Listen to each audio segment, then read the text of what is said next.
సావిత్రిబాయి పూలే గారి జన్మదినం. మరి సావిత్రిబాయి పూలే గారి 194వ జయంతి సందర్భంగా అందరికీ కూడా హృదయపూర్వకంగా నా శుభాకాంక్షలు తెలియజేసుకుంటా ఉన్నాను. మరి సావిత్రిబాయి పూలే కథ మొదలుపెట్టిన కవితక్క అంటే ఎప్పుడు రావాలో, ఎక్కడ తగ్గాలో, ఎక్కడ నెగ్గాలో తెలిసినట్టు కుటుంబం కదా. ఎప్పుడు ఎలా రియాక్ట్ కావాలో ఇంతవరకు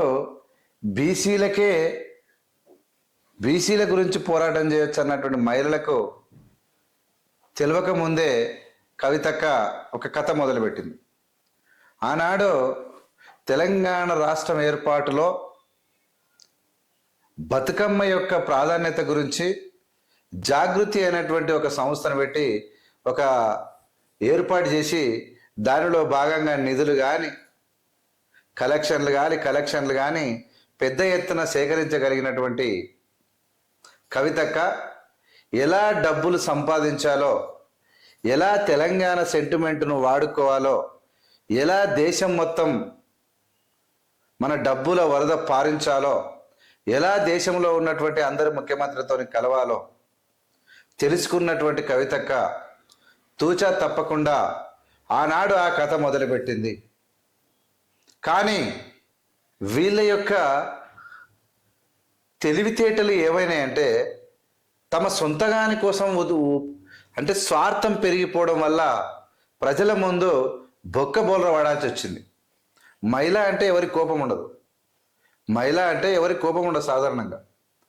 కవితక్క అంటే కూడా ఎవరికి కోపం లేదు. కానీ కవితక్క జైలుకు పోయిన తర్వాత, కవితక్క ఈ విధంగా అయిన తర్వాత అంటే మంచి మాటకారి, మంచి ఇంగ్లీష్, మంచి హిందీ, మంచి తెలుగు, మంచి ఉపన్యాస పటిమ, ఇవన్నిటితో పాటు మంచి డబ్బు సంపాదించేటువంటి స్కిల్స్. అంటే ఇవి స్కిల్స్ కావు, ఒక కావాలి మొత్తం నాకే కావాలి, అన్నీ నాకే కావాలన్నటువంటి ఆశ చివరికి కవితక్కను జైలుకు పోయి చిప్పగూడి తినిపించే పరిస్థితికి వచ్చింది. ఈరోజు కవితక్క ఏమంటుందంటే జై భీమ్ అన్నది. జై భీమ్, జై పూలే, జై బీసీ కాని బీసీ. కవితక్కకి బీసీలకు ఏమైనా సంబంధం ఉందా? పోనీ తెలంగాణ రాష్ట్రము ఆవశ్యకత తెలిసినటువంటి వీళ్ళు, ప్రజల యొక్క ఆకలి కేకలు వీళ్ళకి తెలియలేదు. తెలంగాణ రాష్ట్రంలో ఉన్నటువంటి కఠోరమైన పరిస్థితులు వీళ్ళకి తెలియలేదు. కానీ ఆనాడు ఉపన్యాసం ఇవ్వగలిగారు. 2014 ముందు 13/12 ఏర్పడ్డటువంటి ఎగిసిపడ్డటువంటి తెలంగాణ ఉద్యమంలో అనేక ఉపన్యాసాలు ఇచ్చి రెచ్చగొట్టగలిగినటువంటి వీళ్ళు అధికారం వచ్చిన తర్వాత ఏడ వండిరో ఎక్కడ పోయిర్రో ఎవరికి సోయలేదు.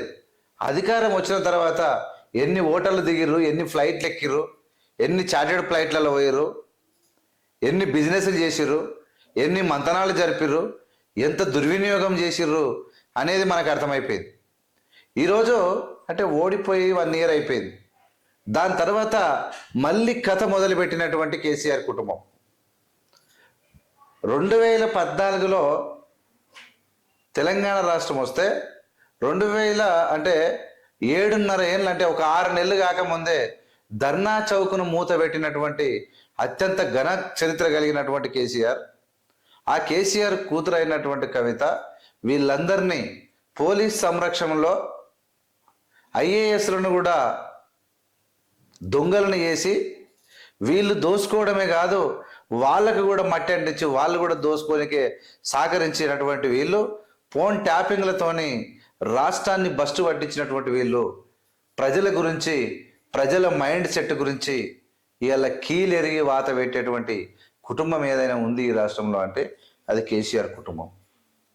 వీళ్ళు ఎట్లా కీలెరిగి ఎట్లా వాత పెడతారంటే వాన వచ్చే వాతలు మార్చిపోయాయి, వాన వచ్చి వాతలు మార్చిపోయాయి. ఎంతటి కోపస్తుడైనా, ఎంతటి పగ ఉన్నోడైనా కొన్ని రోజుల తర్వాత వాడు మర్చిపోతాడు. కాబట్టి మమ్మల్ని ఓడించిన వాళ్ళు కూడా తరువాత మా మీద అయ్యో పాపం అనుకొని మా ఎంబడి తిరుగుతారు. అది బరాబర్. కేసీఆర్ కూడా అదే ఇప్పుడు నేను అసెంబ్లీకి వచ్చినా రాకున్నా ప్రజలు రేవంత్ రెడ్డి మీద అపోజిట్ వస్తుంది, మన నా ఎంబడి వస్తారు. నేను ఎన్ని దోసుకున్నా, నేను ఈ రాష్ట్రంలో ఉద్యోగాలు ఇవ్వకపోయినా, అప్పులు చేసినా, కాళేశ్వరాన్ని ఖతం చేసినా, లిక్కర్ స్కామ్లలో ఇరికిపోయినా, భూములను గజాల లెక్కన మొత్తం అమ్ముకొని అప్పుల కుప్ప చేసిన ప్రజలు మళ్ళీ నా వైపు తిరుగుతారన్న నమ్మకంతో కేసీఆర్ అప్పుడు ఆరాంగా ఉన్నాడు అధికారంలో ఉన్నప్పుడు, ఇప్పుడు ఆరాంగానే ఉన్నాడు నా దానికోసరని. అంటే ప్రజలకి ఏం తెలుసు, మారేతోళ్ళు ఎవరు? ప్రజలే. మళ్ళీ ఇప్పుడు రేవంత్ రెడ్డి మంచిగా లేదు, మళ్ళీ ఇక్కడ మంచిగా లేదు, మళ్ళీ అక్కడ అని వాళ్ళకి తెలుసు. అయితే మరి కథ మొదలు పెట్టాలి కదా. ఇప్పుడు మొదలు పెట్టింది. ఏం కథ మొదలు పెట్టింది? బీసీ. మరి మీరు బీసీలకు మీరు అధికారంలో చేసింది ఏమైనా ఉందా? సున్నా.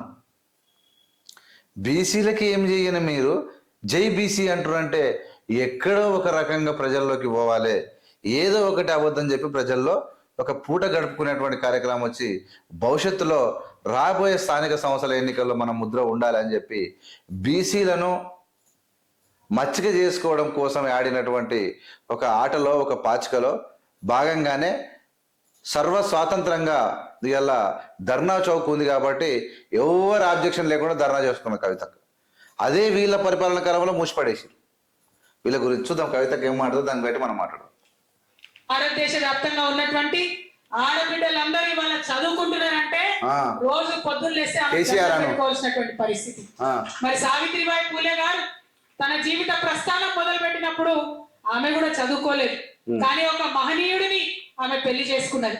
బాపు జ్యోతిబా పూలే గారు పెళ్లి చేసుకున్న తర్వాత తన భార్య చదువుకోవాలని దగ్గరుండి భార్యను చదివించిన తర్వాత సావిత్రిబాయి పూలే గారు అనేక మంది ఆడబిడ్డలకు తను స్వయంగా చదువు చెప్పింది.